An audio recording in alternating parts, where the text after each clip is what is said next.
બાળકો આટલા presence of mind છે તો મને ચોક્કસ વિશ્વાસ છે કે સ્ટાફગણ પણ બહુ સારી મહેનત કરતા હશે અને વાલીઓ સાથે એ સારી રીતે કનેક્ટેડ હશે તો જ આ વસ્તુ શક્ય છે. બાકી આ પ્રમાણેનું કોઈ વાતાવરણ શક્ય નથી. અહીંયા ઉપસ્થિત દરેકને હું ચોક્કસ કહીશ કે શું માનો છો, વિદ્યાર્થીઓનો રોલ અતિ મહત્વનો છે, વાલીઓનો રોલ અતિ મહત્વનો છે, ટ્રસ્ટી મંડળનો રોલ મહત્વનો છે કે પછી સ્ટાફગણનો રોલ મહત્વનો છે? મને કોઈ જવાબ મળી શકે કે આ ચાર બાબતો મેં ગણાવી એ ચાર બાબતોમાં સૌથી ઇમ્પોર્ટન્ટ જે રોલ કહેવાય એ કોનો હોઈ શકે?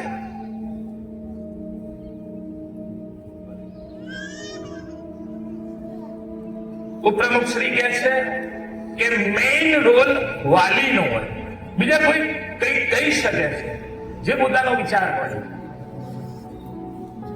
મેં ગણાવ્યું, ફરીથી કહું, સ્ટાફગણ, ટ્રસ્ટી મંડળ, વાલી મિત્રો અને વિદ્યાર્થી મિત્રો, આ ચારનો સૌથી મહત્વનો રોલ કોનો હોય છે? વાલીનો જ હોય છે. કારણ કે વાલીનો રોલ સેન્ટરમાં લાગે એટલે ઘણી બધી જવાબદારીઓ ઓછી થઈ જાય. એકચ્યુઅલ સૌથી ઇમ્પોર્ટન્ટ રોલ છે સ્ટાફ મિત્રોનો, શિક્ષક મિત્રોનો.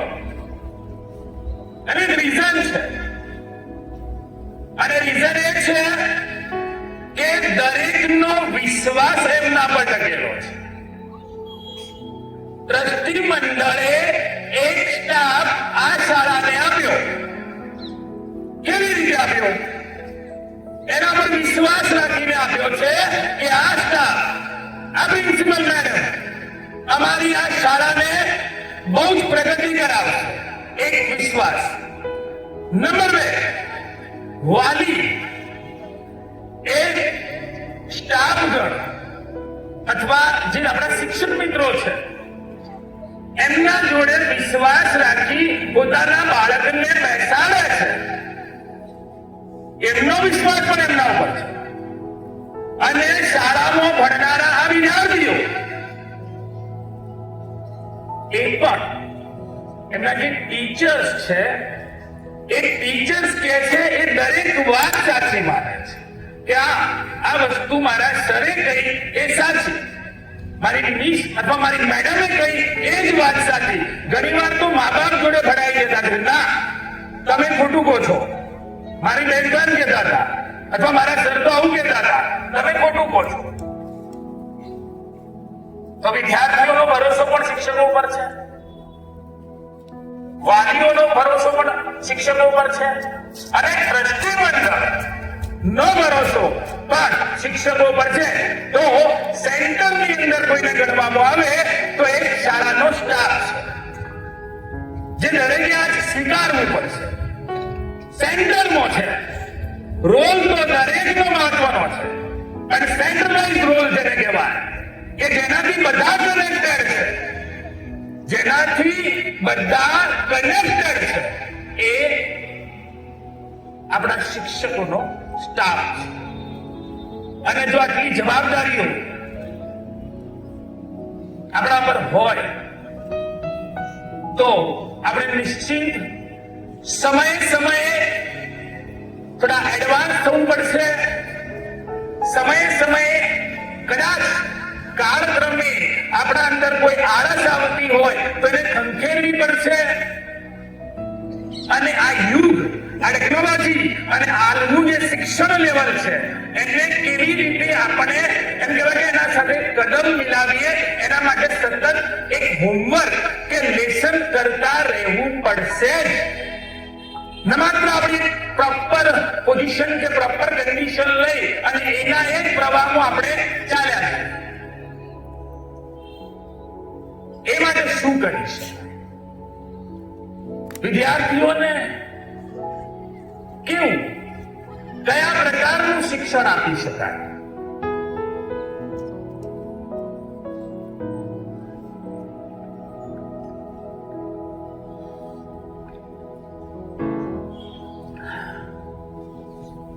શાની બોટલ છે બેટા? હેલો, લગભગ દરેક જણ પીતા જ હશે. હું પણ પીવું છું અને જીવવા માટે જરૂરી છે. કેટલા રૂપિયાની આવે? Very good. માત્ર only 10 rupees. Sure. આ બોટલ 10 રૂપિયામાં મળે. Are you agree? Final. Okay. કેમ 10 રૂપિયાની આવે? કારણ ખબર છે કોઈને? ચલો પાણી ખાલી કરી દો અને વેચવા નીકળો તો કેટલાની આવે? હેલો, અરે વાહ, ખાલી બોટલ 5 રૂપિયાની વેચે છે. પક્કા વેપારી થશે. હાલો, કેની અંદર પાણી છે? શ્યોર. જો પાણી નથી તો એનું કોઈ મૂલ્ય પણ આવડી જ એક બોટલ ને મારે 20 રૂપિયામાં વેચવી છે તો શું કરી શકાય?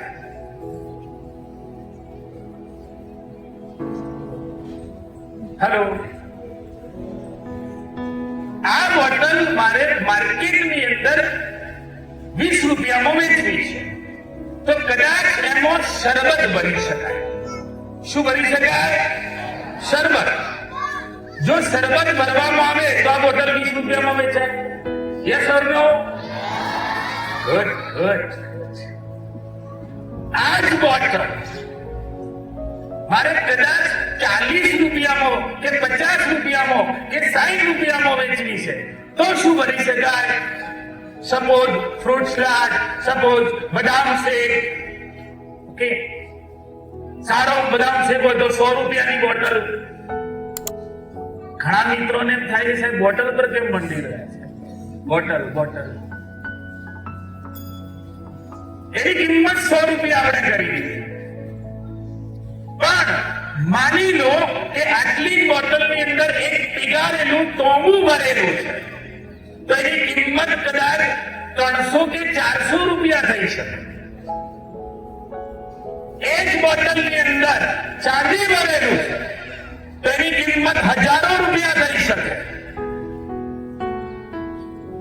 એ બોટલ સોનાની ભરેલી છે તો એની કિંમત લાખો રૂપિયા થઈ શકે. અને એ જ બોટલ, આટલી જ બોટલ જો ડાયમંડ કે હીરાની ભરેલી છે તો એની કિંમત કરોડો રૂપિયા હોય છે. તો એની કિંમત કરોડો રૂપિયા હોઈ શકે. કિંમત બોટલની નથી, મૂલ્ય વેલ્યુ બોટલની નથી. વેલ્યુ એની અંદર રહેલા પદાર્થ કે એમાં તમે શું ભર્યું છે. એમ આપણી આ જે નવી પેઢી છે, આ જે વિદ્યાર્થીઓ છે, આ ચડોતર ગામનું જે ભવિષ્ય છે એ ભવિષ્યનું મૂલ્ય, એની વેલ્યુ, એની કિંમત શું હશે, કેટલી હશે એ આધાર રાખે છે આ સ્ટાફ, આ ટીચર પર કે એમની અંદર એ શું ઉમેરે છે, કેવા મૂલ્યો ઉમેરે છે, કેવું નોલેજ ઉમેરે છે અને એમને કેટલા સક્ષમ કરે છે એ પ્રમાણે ભવિષ્યની અંદર એમની વેલ્યુ થશે. હું આશા રાખું કે મારી આ વાત તમારા સુધી પહોંચે છે.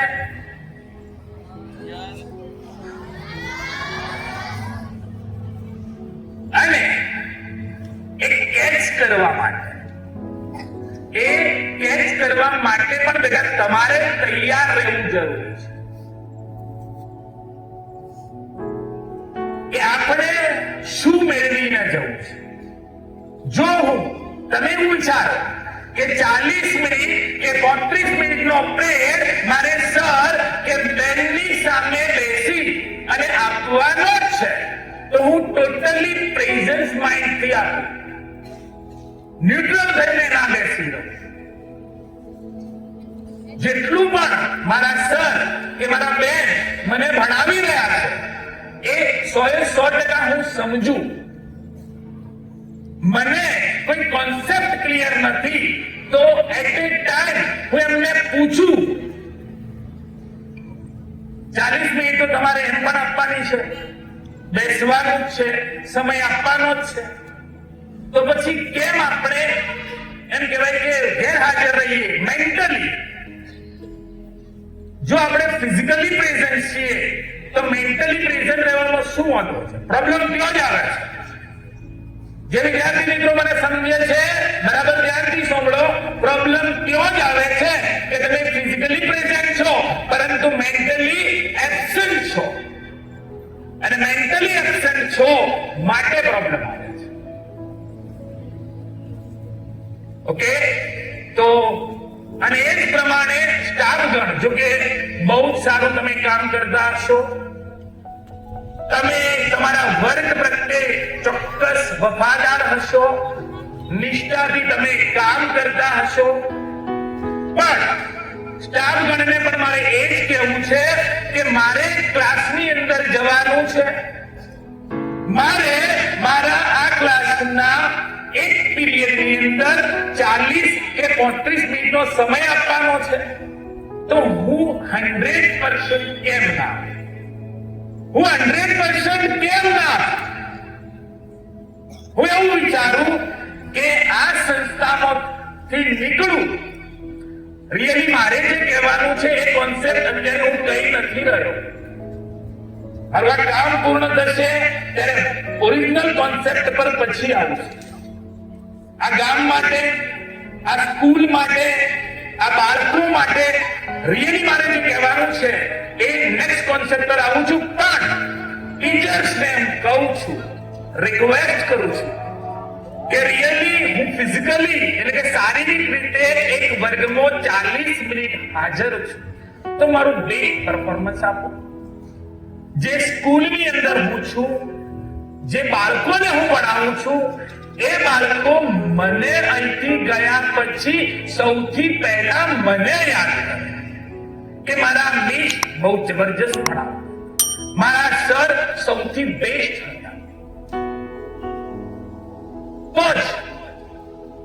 તો જ એમ કહેવાય કે આપણું આ કામ પૂર્ણ થયું કહેવાય.